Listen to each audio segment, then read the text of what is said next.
또다시 이렇게 온라인 중계로만 또 예배를 드리게 되네요. 여러 상황들이 또 수시로 뒤척이듯이 바뀌기도 하고 또 많은 불평과 또 마음에 힘든 것들이 있을지라도 그러나 주님 안에서 하나님에 대한 마음, 예배에 대한 자세, 우리의 신앙의 모습은 늘 한결같을 줄 압니다. 오히려 그것이 우리의 참 믿음의 모습을 발견하게 하고 하나님의 하나님 되심을 고백할 수 있는 더 진짜 신앙을 빛나게 하는 귀한 기회가 될 수 있을 줄 믿습니다. 다만 성도 간에 이런 교제 아쉬움 또 함께 예배하면서 우리가 가질 수 있는 또 귀한 은혜들이 또 조금 마음같이 되지 않은 부분은 안타까움이 있고, 그러나 이것이 또 언제까지 이렇게만 해야 할지는 모르겠지만 아마 정부에서 이야기하는 것 이상으로 또 교회나 이런 예배들은 좀 길어지리라고 예상이 됩니다. 그러나 우리의 날마다 주님과 함께하는 말씀 따라쓰기 등을 통해서도 깊이 은혜 가운데 벌써 경험을 하고 간증하신 분들도 계시고, 또 무엇을 통해서든지 오직 먹든지 마시든지 무엇을 하든지 하나님의 영광을 위하여 하는 것이 그리스도인의 가장 근본적인 삶의 모습임을 늘 기억할 수 있게 되는 것을 감사합니다. 오늘은 하나님이 징계하실 때라는 제목으로 민수기 12장 9절에서 16절 말씀을 제가 먼저 읽겠습니다. 민수기 12장 9절에서 16절 말씀입니다.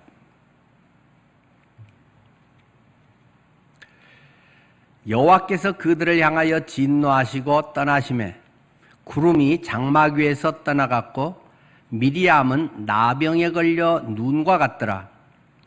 아론이 미리암을 본즉 나병에 걸렸는지라.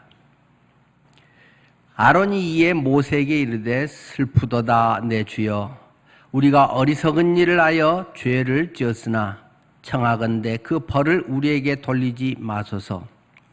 그가 살이 반이나 썩어 모태로부터 죽어서 나온 자 같이 되지 않게 하소서. 모세가 여호와께 부르짖어 이르되 하나님이여 원하건대 그를 고쳐 주옵소서. 여호와께서 모세에게 이르시되 그의 아버지가 그의 얼굴에 침을 뱉었을지라도 그가 이랫동안 부끄러워하지 않겠느냐. 그런즉 그를 진영 밖에 이랫동안 가두고 그 후에 들어오게 할지니라 하시니, 이에 미리암이 진영 밖에 이랫동안 갇혀 있었고 백성은 그를 다시 들어오게 하기까지 행진하지 아니하다가 그 후에 백성이 하세롯을 떠나 바란 광야에 진을 치니라. 오늘 본문의 내용 그리고 설교 제목으로 하나님이 징계하실 때라고 하는 내용의 말씀은 별로 다루고 싶지 않은, 이런 일이 없었으면 참 좋겠다 할 그런 내용이죠. 자, 하나님의 징계를 받은 미리암에 대한 이야기가 오늘 본문의 주 내용인데요. 이것을 우리가 다시 잘 알기 위해서는 지난주일에 설교했던 바로 앞에 성경의 본문인 민수기 12장 1절에서 8절 내용을 잠시 여러분들이 상기해 주시기를 바랍니다. 무슨 내용이었습니까? 여러 가지 백성들의 불평을 겨우 이제 잦아들게 하고 해결했는가 하면 무슨 불평이나 문제들은 수시로 일어나는 것이고 우리 인간의 죄된 속성들은 그것을 항상 들쑤시는 것이 우리들의 모습이 되기 쉽다는 것입니다. 그런데 가장 가까이에서 제일 이해 잘 할 만한 사람들이, 제일 오래 같이 했던 사람들이 거기에 대해서 반대 깃발을 들고 대들면서 안티 세력으로 나타날 때 그런 것은 참 힘든 그 어려운 갈등 문제이기라는 것을 우리가 잘 알고 있습니다.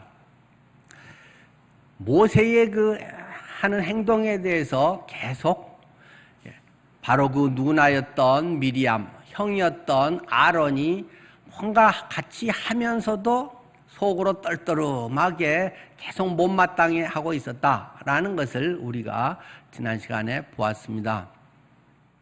그래서 그걸 가지고 차마 이야기는 못하겠고 그 모세에 대한 시기심, 그런 여러 가지 질투, 그러나 그것의 표면으로 뭔가 이제 한 건수가 있을 때 그것을 빌미로 또 다른 사람들에게 그런 이야기를 해도 뭔가 같은 동조 세력이 생길 수 있는 그러한 사람들을 직결하기 위해서 그들이 끌고 나온 표면의 문제는 전혀 다른 걸 가지고 고상한 척, 거룩한 척하고 나온다는 것이죠. 그것이 무엇이었습니까? 모세가 구스 여자를 취한 문제로 왜 네가 저런 이방인하고 결혼을 했냐? 이 문제 가지고 아주 심각하게 대들었다라고 하는 것이었습니다. 우리의 많은 경우 표면적으로 문제를 제기하는 것과 그전부터 뭔가 못마땅해서 계속 불만거리로 있던 것, 그것을 다른 방식으로 위에서 터뜨리는 이런 것이 인간의 거의 대부분의 그 욕망과 죄성이라고 하는 것이죠. 그래서 그들은 모세에 대한 그 평가가 너는 왜 네 맘대로 하냐? 니만 하나님 독대하고 니만 하나님의 뭐 말씀 듣냐? 우리도 조금은 뭐 방법 조금 틀리지만 나도 예언자고 나도 하나님의 그 일을 직접 지도하는 그 리더격의 사람이다. 니만 그런데 그렇게 모든 걸 하는 것처럼 우리하고 상의도 않고 독재적으로 하냐? 교만한 사람이다 하고 동생에 대해서 아주 험담을 하고 있는 내용이었죠. 그때 하나님께서는 그들에게 모세에 대한 평가가 두 가지 뭐였습니까? 모세는 독재가나 교만한 사람이 아니라 온유한 사람이다. 그리고 모세는 충성스러운 사람이다 라고 하면서 모세의 입장에 대한 것을 하나님께서 두둔하고, 그러면서 이제 오늘 본문으로 넘어오면 그 대들었던 그 미리암이 주동자고 이제 아론은 그 공모자인데, 주동자인 미리암에게 하나님의 굉장히 심할 정도의 그 심판을 내리고 있다는 것이 오늘 본문의 내용입니다. 그 심판의 내용은 무엇입니까? 가장 심한 벌이라고 하는 것, 하나님에게서 이게 끊어진 거다, 이건 죽은 목숨이다 라고 하는 고대 시대의 최악의 난치병, 불치병이라고 했던 나병 환자로 순식간에 만들어버렸다라는 것이 오늘 본문의 내용입니다.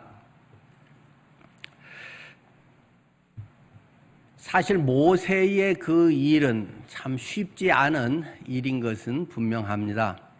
모든 것에 최고 책임을 지고 결정을 해야 되는 이런 모세와 같은 그런 입장, 그것은 얼마나 더 힘들겠습니까?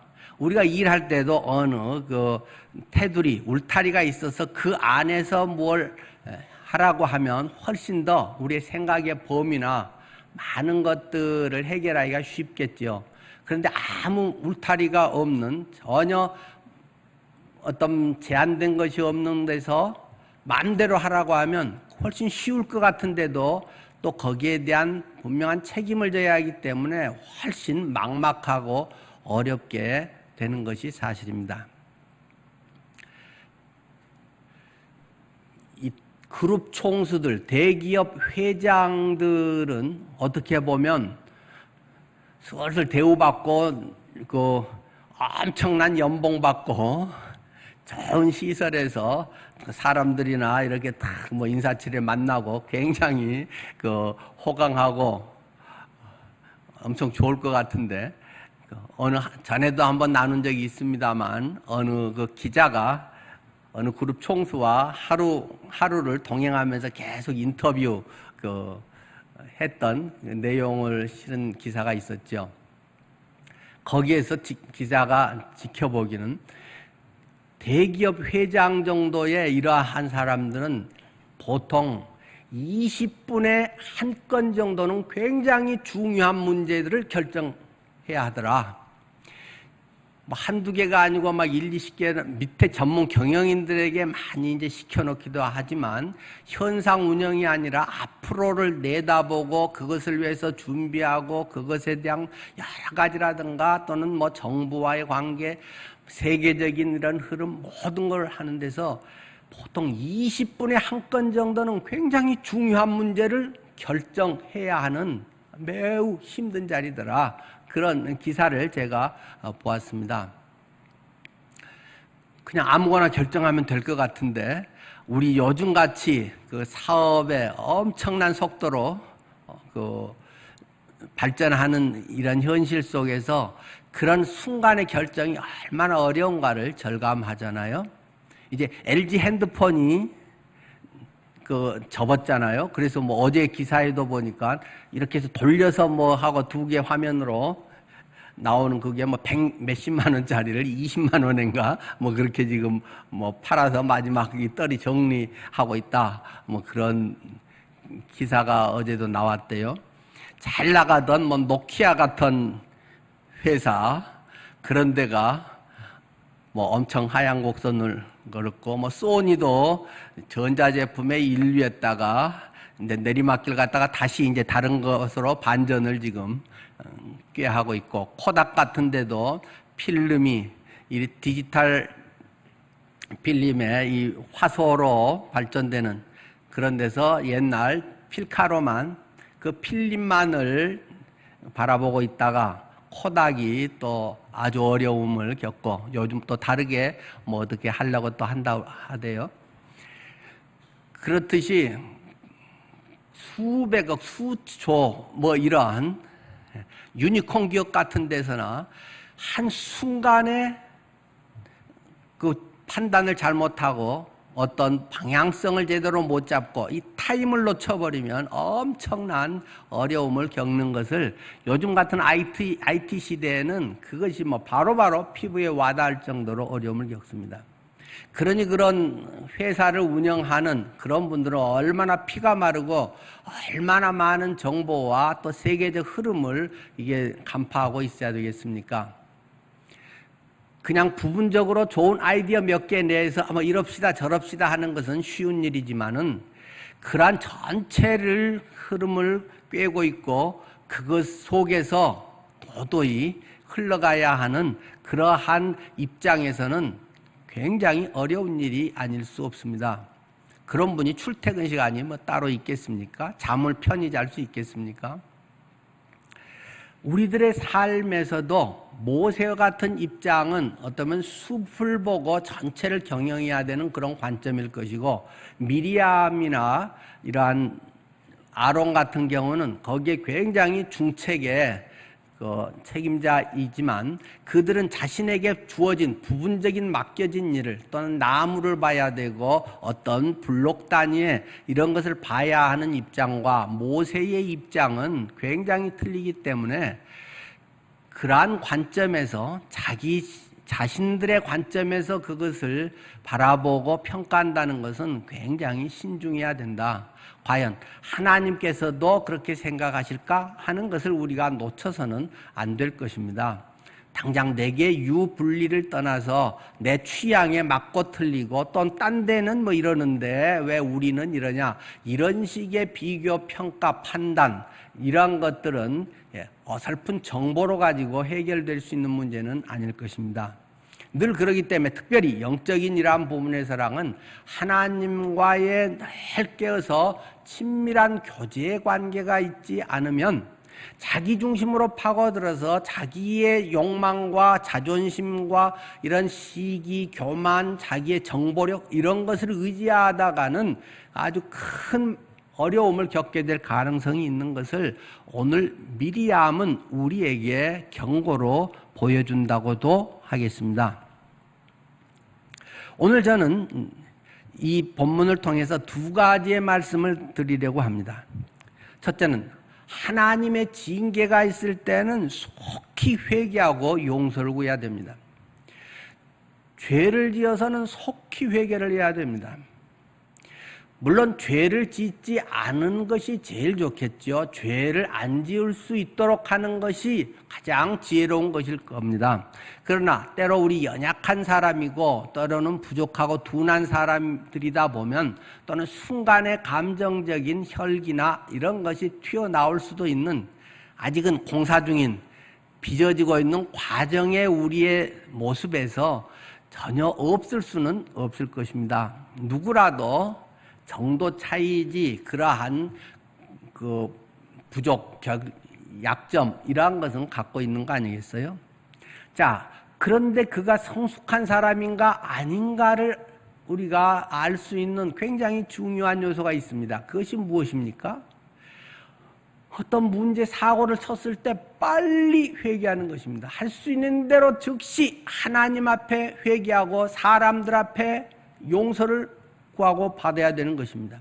많은 사람들이 자존심 때문에 어떠면 조용히 가만히 있어서 들통나지 않으면 넘어가고 굉장히 고상한 척하고 그 사람의 인격과 그 사람의 명예가 지켜지는 것 같아서 할 수 있는 대로 다 그것이 드러나기 전까지는 별일 없는 척하고 자기를 속이고 다른 사람도 속이는 그러한 일이 허다하다는 것입니다. 예수를 믿는 사람들은 다 속을 드러낼 수 있는 투명한 사람들이어야 됩니다. 예수 믿는 사람들이 자꾸 거룩한 척하고 멋있는 척하고 성숙한 척하는 것은 아주 위험한 위선자의 길을 가게 되는 것입니다. 늘 말씀드리지만 성숙하다고 하는 것은 있는 것을 그대로 투명하게 단순하게 빨리, 물론 조금 어떤 부분은 이런 지혜롭게 해야 될 부분이 좀 있죠. 그러나 본질적으로는 그것을 주님 앞에 빨리 고백합니다. 성숙은 하나님 앞에 얼마나 빨리 나오느냐가 성숙입니다. 얼마나 전적으로 주님을 의지하는가, 얼마나 전적으로 하나님의 은혜를 구하는가가 성숙인 것이지 사람들의 평가가 성숙의 기준이 될 수 없습니다. 자칫 많은 경우에 사람들의 기대치, 평가 이런 것에 많은 생각을 하기 때문에 계속 어떤 교회에서도 어떤 직분이 중책을 맡은 사람일수록 위선자가 될 가능성이 많아지는 것입니다. 평신도보다 그런 사람이 위선자가 더 많은 것이 사실 아닙니까? 책임을 많이 지고 많은 사람들 앞에 나서는 사람일수록 더 철저하게 엎드리고 철저하게 작은 죄까지도 하나님께 고백하고 기도하며 하나님 앞에 납작 엎드리는 사람이 성숙한 사람이고 하나님의 쓰임받을 수 있는 일꾼이라고 하는 사실입니다. 신약에서 예수님이 제일 질타했던 대상들, 이 바리새인들, 외식하는 자들아, 위선자들아, 주님께서는 불신자에 대해서도 그렇게 이야기하지 않았습니다. 그런데 가장 성경을 많이 알고 가장 주님과 가깝다고 하고 가장 종교적인 일을 시간이나 많은 부분에서도 반복적으로 행하고 있지만 그들의 내면에 하나님과의 깊은 친밀한 관계, 인격의 관계, 주님을 전적으로 의뢰하고 나는 이미 죽은 사람입니다. 나는 죽일 놈입니다. 나는 철저하게 죄덩어리입니다. 내 속에 선한 것이 없습니다. 사도 바울의 그런 고백이 죄인의 나는 괴수 우두머리입니다. 나보다 못된 놈은 없습니다. 성령의 거룩함이 우리 안에 들어올수록 그것이 내 안에 절절히 느껴지는 것입니다. 지금만 아니라 옛날에 그랬던 내 모습까지도 막 드러나서 얼마나 괴로운지 모릅니다. 그러나 거기에 그리스도의 보혈의 은혜가, 그리스도의 피가 뿌려지고 그리스도의 희생의 은혜가 거기에 있음을 기억하면서 감격하고 하나님, 나 같은 자도 이렇게 용서하시고 세워주셨습니까? 그것을 절절히 깨닫기 때문에 자기 의가 사라지는 것이고 주님만이 영화롭게 되는 것이 성숙이요 믿음의 길이라는 것입니다. 많은 사람들이 신앙생활 오래 할수록 아주 죄에 무뎌져 버리는 것들을 봅니다. 당연하게 대접받고 당연하게 어떤 그런 것들에 대해서 이야기하는 것이 자신이 누구를 대표해서 하는, 내가 더 앞서서 저 사람들을 대변인처럼 하면서 자기의 욕망을 거기에 같이 실어서 하는 아주 못된 행위들을 교회 안에서는 비일비재하게 하고 있는 것을 봅니다. 미리암, 아론 같은 사람이 대표적이고, 이들이 그렇게 하는데 우리 같은 사람들은 얼마나 들을 가능성이 많겠습니까? 그런데 하나님은 거기에 대해서 아주 엄한 심판을 하셨다는 사실을 기억해야 됩니다. 하나님께서 미리암의 다리 몽둥이가 부러지게 하시니라. 어떻게 하다가 관절염이 생겨서 평생 류마티스 관절염으로 평생 고생을 하니라. 이런 정도도 아니고 죽음의 자리라고 하나, 이거 완전히 죽은 거야, 끝장이야라고 하는 나병이 걸리게 순식간에 해버렸다는 사실입니다. 오늘 본문에서 10절, 구름이 장막 위에서 떠나갔고 미리암은 나병에 걸려 눈과 같더라. 눈과 같다고 하는 것은 나병균이 온몸에 순식간에 퍼져가지고 아주 급성으로 퍼져가지고 그냥 피부들이 하얗게 짓물러져 가서 하얗게 좀 돼버렸다라고 하는 것을 말하는 것이죠. 옆에서 공모자였던 주범이 이렇게 되는 걸 보고 공범인 아론이 미리암을 본즉 나병에 걸렸다. 이걸 판단하는 사람이 그 대제사장이잖아요. 아론이 원래 거기에 전문가잖아요. 그러니까 11절에 보면 아론이 모세에게 이르되 슬프도다 내 주여. 여기서 내 주여는 하나님이란 말이 아니라 모세를 말합니다. 자기 동생이지만 지도자니까 권위에 도전하고 니나 나나 별거 아닌 이렇게 우습게 생각했다가 이런 심판을 받고는 이제 모세를 주라고 부르는 것입니다. 우리가 어리석은 일을 하여 죄를 지었으나 청하건대 그 벌을 우리에게 돌리지 마소서. 이 84세 노인이 자존심도 대제사장이라고 하는 이게 서열에 이런 것도 내려놓고 슬프도다.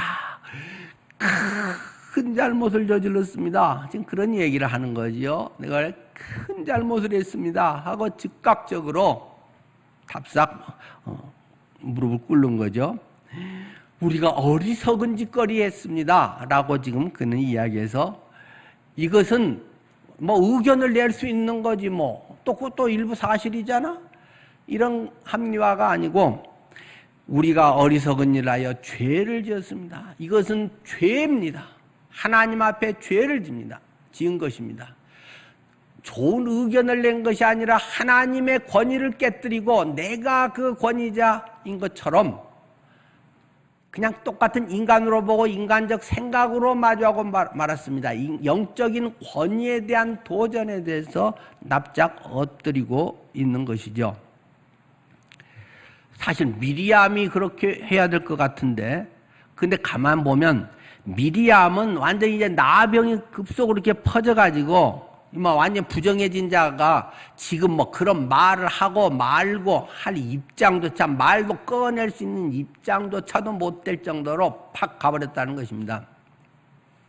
그렇기 때문에 자기에게는 오지 않은 이 샘플로 미리암에게 하나님께서 그런 아주 심한 징계를 내리셨는데, 거기에 대해서 아론이 지금 하고, 아론이 대제사장이고 대제사장이란 역할이 중보자 역할이잖아요. 하나님과 사람, 죄인과 하나님의 의를 연결하는 그것을 위해서 제사를 드리게 하는 그 역할이기 때문에 여기서도 이제 자기도 공모자여서 나도 죽어 마땅한, 나도 죄인이지만 미리암을 위해서도 또 자신을 위해서도 용서를 여기서 구하고 있는 것이죠. 그들은 즉시 하나님 앞에 이렇게 회개를 합니다. 신약에서도 보면 아나니아와 삽비라, 사도행전 5장에 나오는 이야기는 굉장히 심한 심판으로 보여집니다.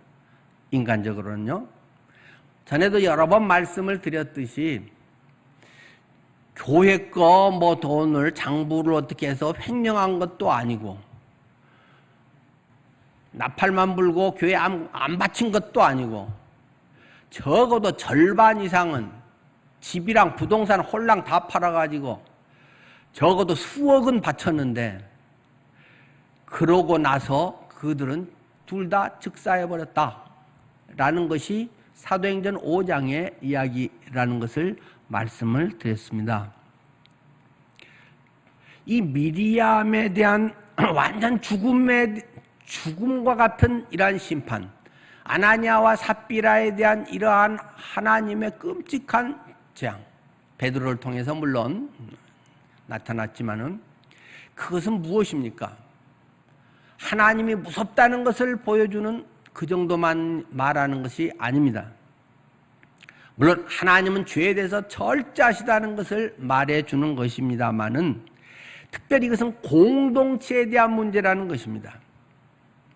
공동체의 권위, 공동체의 순결, 이 공동체가 무엇을 중심으로 이루어 가야 하는가 하는 공동체를 파괴하는 행위이기 때문에 하나님은 거기에 대해서 아주 엄단 조처를 했다라는 사실입니다. 만약에 이러한 영적 권위, 이런 영적 위계 질서가 깨져버리면 니나 나나 말 잘하는 사람이 또는 아이디어 좋은 사람이 조금 뭐 교회에서 뭐 좀 하는 것 같아서 열심히 하고 인기 있는 사람들이 득세를 해서 그런 사람들이 사람들의 인기를 모아서 이럽시다 저럽시다 하고 그렇게 하면 엉망돼 버리는 것입니다. 제가 지난번에 독일에 갔을 때 독일에 우리 이형길 목사님이 프랑크푸르트에서 목회를 하잖아요. 뭐 꽤 오래전입니다만은 거기 가서 이제 설교를 하고 쭉 이야기를 듣는데 프랑크푸르트에 이제 한인교회가 여러 개 있어요. 그런데 우리 이형길 목사님이 아는 그 시온교회 거기가 그 뭐 교인들 숫자로 하면 한 세 번째 한인교회 중에 한 세 번째로 규모가 되더라고요. 한 80명 뭐쯤 됐던 것 같아요. 근데 여기서 보면 뭐 숫자 물어보긴 좀 그랬지만 제일 큰 규모가 큰 교회는 어느 정도 됩니까? 하니까 얼른 대답을 못 하는 거예요. 이게 자주 바뀝니다 그러더라고요. 거기가 한마 80명, 100명 뭐 한 얼마 이 정도 되는 이제 그 편인데 이번에는 이 교회가 제일 컸는데 조금 있다가 거기에 어떤 이제 일찍 이민을 오고 그 독일 어떤 한인 사회에서 조금 그 지도력이 있고 조금 높은 자리에 있는 이제 이런 사람들이 교회 안에서 영향력을 많이 발휘해서 조금 교회가 서운하게 한다거나 자기의 뭐 이런 자리를 잘 제대로 그 안 만들어주면 사람들을 자기 세력들을 끌고 다니는 사람들이 있어 한 20, 30명 정도의 동조 세력들이 있는데 그 집사님이 그냥 삐져갖고 저 교회로 가면 그 교회가 제일 큰 교회가 돼버리고 또 조금 있다가 또 서운하고 저 교회로 가면 또 그 교회가 제일 큰 교회가 돼버리고 뭐 한 30명 정도가 이러면 30명이 늘어나고 이 교회는 30명이 줄어들고 막 이런 식으로 해가지고는 그런 사람들이 조금 몇 명이 있어가지고 이 수시로 바뀐다는 거예요. 이런 데가 교회일 리가 없습니다. 물론 그 속에는 아주 순수하지만 교회가 그렇게 운영되어서는 하나님의 어떻게 영광을 나타내고 하나님이 주인 되시겠습니까? 사람은 철저하게 교회에서 낮아져야 되고 사람은 할 수 있는 대로 교회에서 자신의 것이 드러나지 않고 하나님의 은혜였네요. 주님께서 이렇게 하셨네요. 저는 생각지도 못했는데 주님께서 이렇게까지 만드셨구만요. 이런 것이 교회고 은혜라고 하는 것입니다. 그런데 사람이 자꾸 득세하고 사람이 유명해지고 사람의 자꾸 어떤 서열화되고 사람들이 자신들을 나타내기 시작하면 교회는 세상 조직과 다를 바 없는 썩어져 가고 있는 것이라는 말입니다. 그래서 이런 뭐 구약 시대에 지금 이 성막은 지금의 교회와는 좀 차이가 있습니다만은, 그래서 막 이스라엘 공동체라고 하는 신앙 공동체가 세워져서 막 출발하고 이제 율법을 받고 성막을 세우고 지금 이렇게 한지 벌써 뭐 며칠도 안 돼서, 이게 뭐 몇 달도 안 가서 벌써 이런 것들이 나타나기 시작하니 앞으로의 그것은 얼마나 어려운, 감당 못할 뻔한 모습으로 변질되겠습니까? 그렇기 때문에 하나님은 이러한 공동체에 대한 영적 권위에 대한 것을 철저하게 하나님께서 심판하고 계신다는 점이 일반 개인의 조금 죄를 짓는 그러한 것과 처리하는 것에 좀 차이가 있다는 점도 기억할 필요는 있습니다. 그렇기 때문에 어떤 머리이신 예수 그리스도, 하나님이 주인이신 그러한 공동체 안에서 인간적인 것을 자꾸 발휘하고 교회 안에서 인기를 얻고 유명해지고 자기의 세력을 만들고 자기의 불평 불만이나 자기의 어떤 뭐 좋은 아이디어라고 할지라도 그것이 해서 그 사람이 높아지고 이러한 것들은 할 수 있는 대로 배격해야 되는 것입니다. 그러한 것은 합당한 좋은 그 루트를 통해서 그런 것을 통해서 제시가 되고 그런 것들이 아름답게 논의가 되고 그렇게 해서 교회에서 그런 것을 펼쳐나갈 수 있어야 하는 것이지, 한 사람이 어떤 아이디어로 교회가 이렇게 됐다, 또 누가 좀 더 이 의견 좋은 의견 했다 하면 또 저렇게 됐다, 이렇게 갈짓자로 사람에 의해서 치우치면은 교회가 주님의 교회로서 유지되기가 매우 어렵다는 것입니다.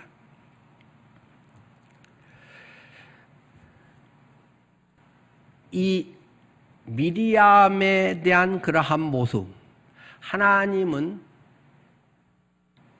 그가 누구든지 간에 어느 정도 뭐 위에 있든 아래에 있든 상관없이 그러한 하나님의 공동체, 하나님이 유지하신 것을 굉장히 소중히 여긴다는 것입니다. 지난번에도 하나님이 만드신 기관이랄까요? 하나님 만드신 이런 집단 공동체는 두 개다. 하나는 가정이고 하나는 교회다. 그것을 하나님은 굉장히 눈여겨보시기 때문에 회사 운영하듯이 교회 운영을 하면 안 된다는 것입니다.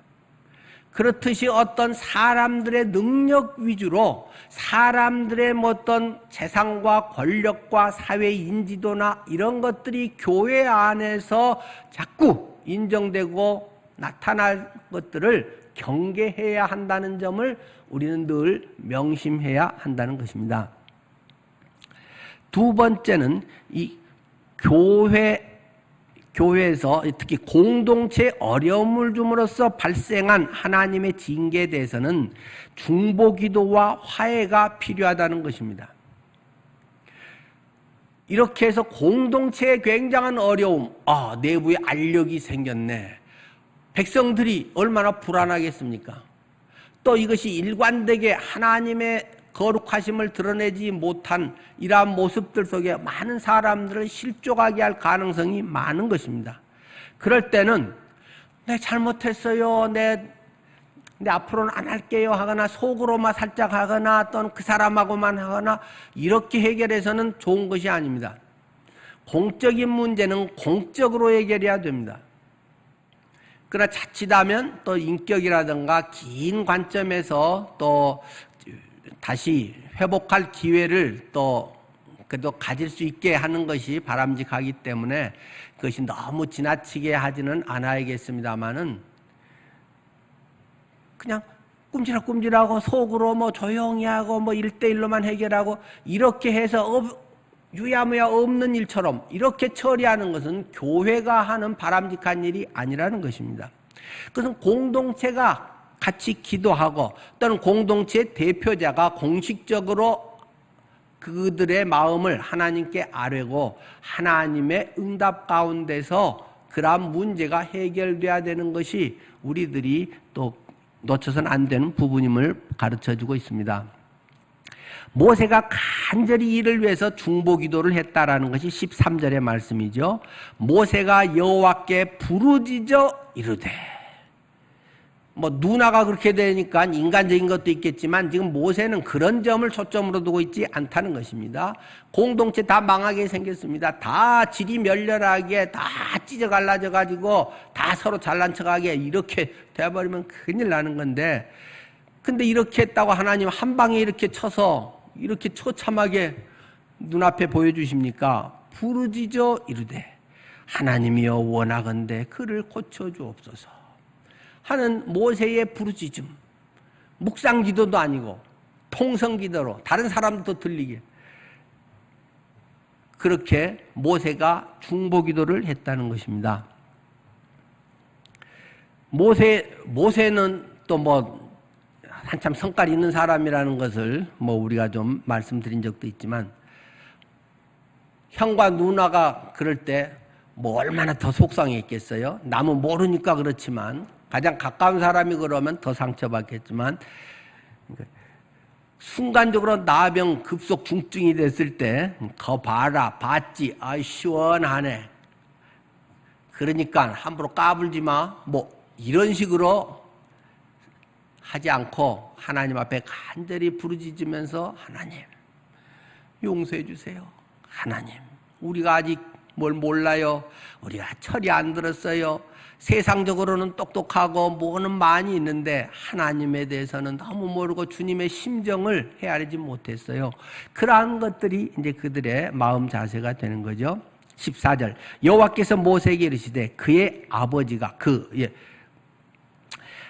그의 얼굴에 침을 뱉었을지라도, 이제 이것은 그 고대 히브리 사회 법에서의 일반 관례에 대한 이야기를 지금 야 니들 사회에서 이러지 않느냐, 니들 주변에서도 지금 이렇게 하고 있지 않느냐 하는 걸 예를 들어서 지금 설명을 하는 것입니다.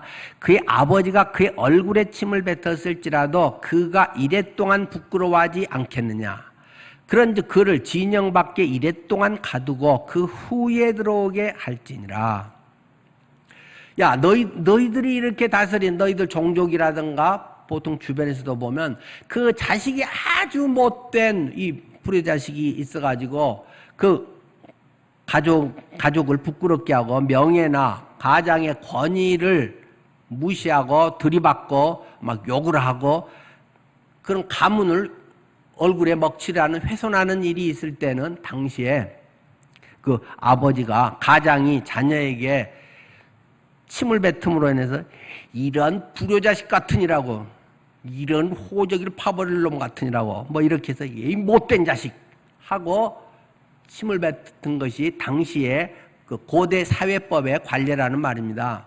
니들이 그렇게 하지 않느냐. 그거하고 비슷하게 미리암이 하나님의 얼굴에 부끄럽게 하나님을 욕되게 했어. 모세에게 했지만 결국은 하나님의 대행자로서 하고 있는 모세를 니들이 그렇게 한 거니까 나한테 그렇게 한 거나 마찬가지야. 물론 늘 말씀드리지만 구약시대의 모세와 오늘날 목사, 목회자가는 일치하는 건 아닙니다. 어떤 면은 일치한 점이 있고 어떤 면에서는 또 모세의 그런 상황과 상당히 다른 면도 있다는 것은 자주 말씀드렸기 때문에 여러분들이 잘 이해하시기 바랍니다. 그러니까 미리암이 하는 것은 그렇게 침뱉듯이 하나님에 대해서, 가문에 대해서 권위를 훼손하고 정말 명예를 실추시킨 일이다. 그러기 때문에 이 미리암이 나병에 걸려서 7일 동안 밖에 격리를 해라. 격리를 해서 아무도 못 만나고 철저하게 자신을 반성할 수 있는 기회를 만들어라. 그렇게 함으로써 일정 기간 사람들의 모욕을 당하면서 그 속에서 참회의 시간을, 뭐 내가 어때? 내가 뭐 틀린 말 했어? 없는 거 지어낸 거야? 이런 자기 합리화와 계속 자기에 대한 것을 7일 동안 깊이 묵상하면서 내가 겉으로 하는 그게 아니라 내 속이 썩어 있는 거구나. 내가 그런 것에 대해서 무시하고 내가 교만한 자구나 하는 것을 철저히 인식하는 기간으로 최소한 7일. 7이라고 하는 것이 때로 완전수기도 하잖아요. 최소한 7일이라도 그렇게 격리하면서 철저히 다른 사람의 미리암이 나병 걸려가지고 저기 쫓겨나가지고 저기에 지금 격리돼 있대. 왜 그랬대? 금방 유비통신은 퍼지게 돼 있는 거잖아요. 금방 막 페이스북 이런 또는 카톡으로 막 사람들이 퍼날른단 말이에요. 발 없는 말이 천리 간다는 우리 속담처럼. 그리고 그거 안 되는 거구나. 사람들의 무지한 것들을 깨우쳐주는 그러한 효과도 있는 것이죠. 그렇게 해서 7일을 내가 죽여버리거나 평생 나병 환자로 그냥 그 인생을 끝장내는 것이 아니라 교훈은 철저하게 하되 그를 죄인은 사랑해서 다시금 주님의 일꾼으로 또 쓰임받을 수 있도록 교훈은 철저하게 주신다는 것을 말씀하고 있는 것입니다. 또 이런 질문도 있대요. 그래가지고 미리암이 어떻게 됐습니까? 성경에 보면 미리암이 7일 후에 깨끗이 나아져서 완쾌되니라 이런 말은 없는데요. 한데 이 문맥을 보면 충분히 우리가 그런 것을 알게 됩니다. 하나님께서 이렇게 처방전을 내릴 때 7일 동안 가두고 그 후에 들어오게, 지금 초점은 들어오게 하는 거예요. 임시 가두는 거지만 들어온다는 것은 회복이 돼야만 들어올 수 있는 거예요. 인정으로 되는 것은 아니고. 또 15절 말씀에 이래 동안 갇혀 있었고 백성은 그를 다시 들어오게 하기까지 행진하지 아니하다가 모든 그 공동체가 행진하는 데서 올 스톱 딱 해서 7일 동안은 딱 서 있다가 미리암이 회복되어서 나서 다시 이제 진으로 복귀를 하니까 다시금 행진을 하게 됐다. 그래서 그 행진이 백성이 하세롯을 떠나서 이제 바란 광야에 가게 되었다 하는 것을 오늘 본문은 우리에게 말하고 있습니다. 근데 또 조금 우문이 바란 광야 조금 헷갈릴 때가 있잖아요. 지난번 그 앞에 같은 민수기에서도 10장 12절에 보면 성막을 짓고 막 그때 그 하나님께 영광스럽게 하고 이제 그 조금 후에 구름이 떠올라서 이 시내 광야에서 막 3일 길을 갔다. 그래서 다베랴 이제 그 불 붙는 사건이 있잖아요. 그때 3일 길을 가서 또 갔더니 바란 광야여서 막 그들이 엄청 불평을 했다. 그런 말씀을 드렸었죠. 또 근데 오늘 본문에 보면 또 하세롯을 떠나서 또 바란 광야에 진을 치니라 하고 또 바란 광야로 거기서 나와갖고 다시 이렇게 했는데 또 바란 광야라고 말하고 있고, 좀 더 뒤로 가면 13장 3절, 13장 26절에도 보면 이스라엘의 그 대표자들을 뽑아가지고 가나안의 정탐꾼 12명을 이렇게 그 뽑아가지고 보낸데도 바란 광야 가데스라고 이야기하고, 그들이 정탐하고 나서 돌아와서 보고한데도 이 바란 광야 가데스 이렇게 말하니까 좀 헷갈리네. 그런 게 있습니다. 근데 정확하게 우리가 선을 그을 수는 없습니다. 이게 저도 여러 권 책들을 그래서 일부러 많이 좀 찾아봤는데 그렇게들 대체로 설명을 하더라고요. 이 바란 광야라고 하는 것은 이 시나이 반도의 중앙부에 펼쳐져 있는 대광야, 그를 대체로 다 그냥 바란 광야라고 흔히 부르는 경우가 많다. 그래서 또 이제 앞에서 신 광야에서 바람광야, 신광야도 그 영어로도 보면 조금 틀리는데 우리 한글은 다 신광야지만 이제 신광야가 다른 두 개가 또 있죠.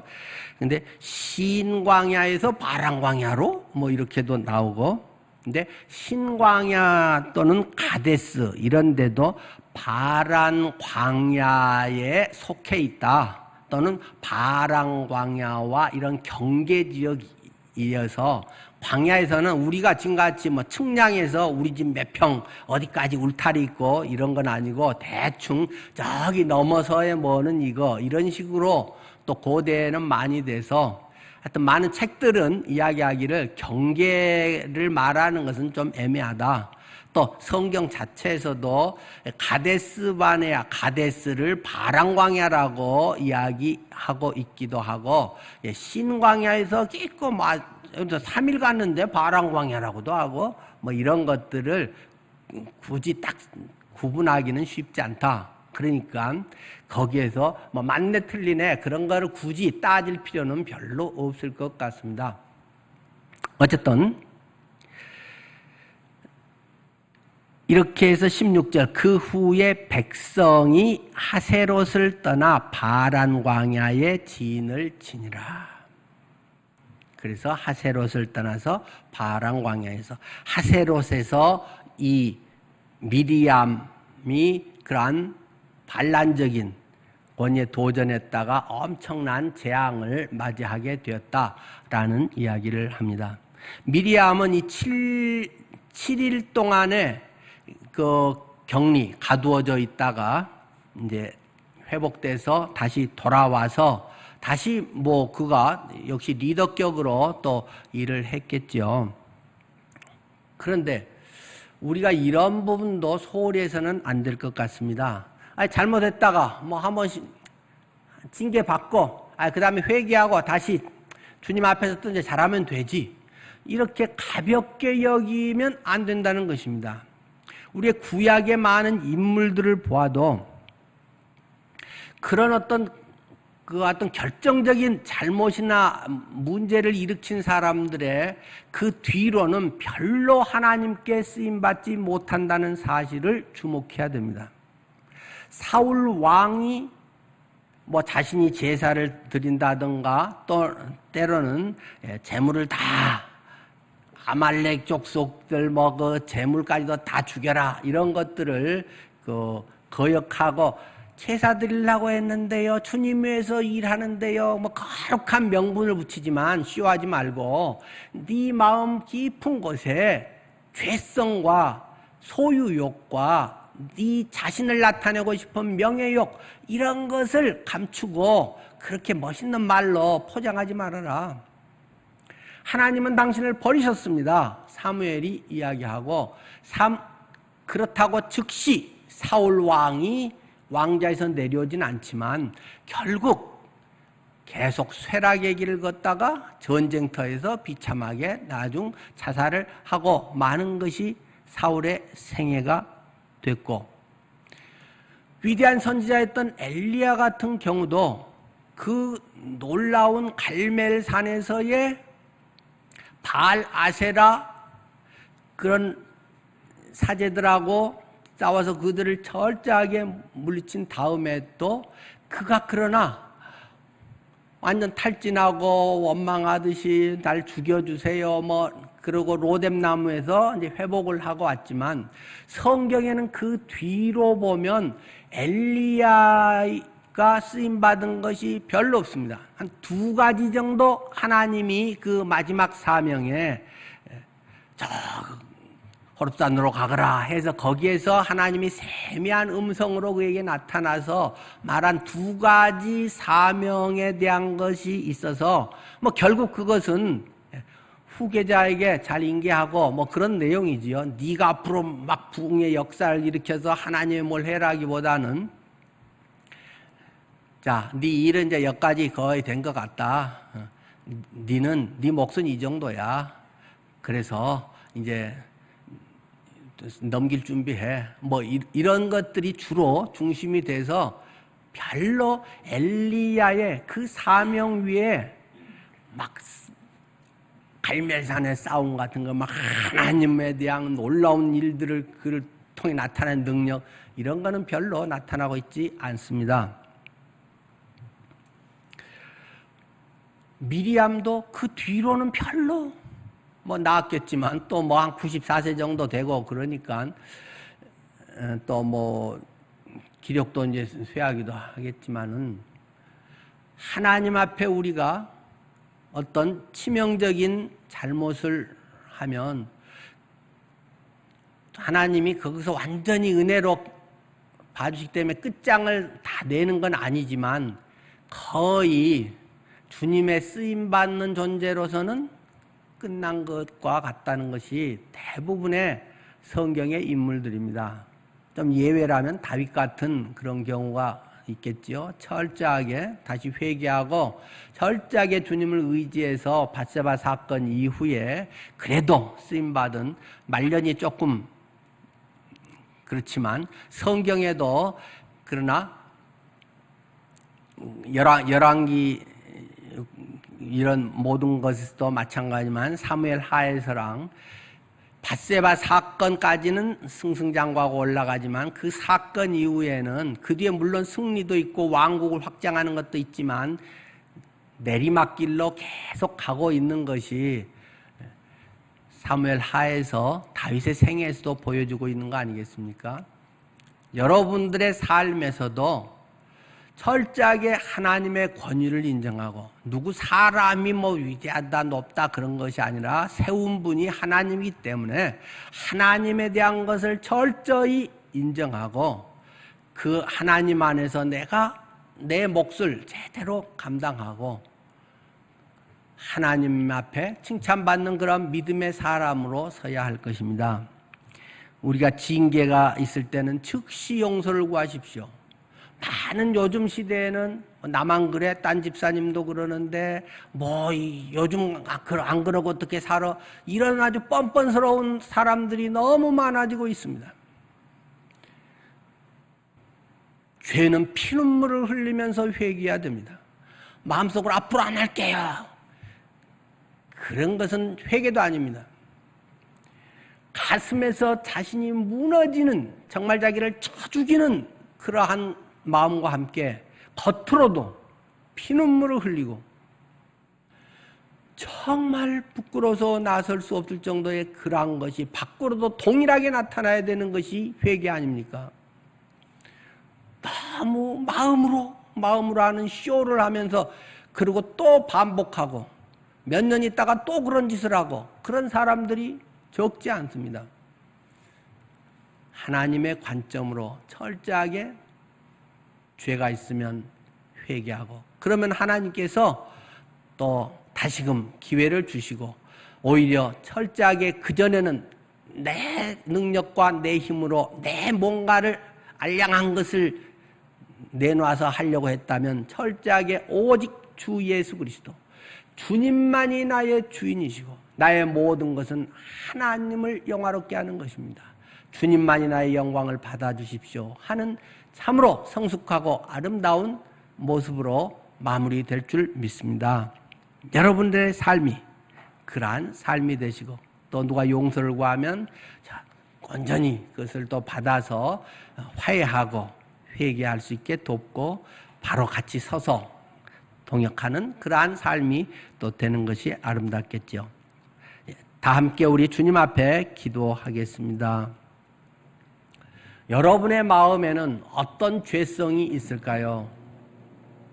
구약의 하나님은 그렇게 너무 엄하고 심할 정도로 하는 하나님이고 신약의 하나님은 사랑과 은혜가 많으셔서 괜찮아 하는 하나님이실까요? 절대 그렇지 않습니다. 구약과 신약의 하나님은 동일하신 하나님입니다.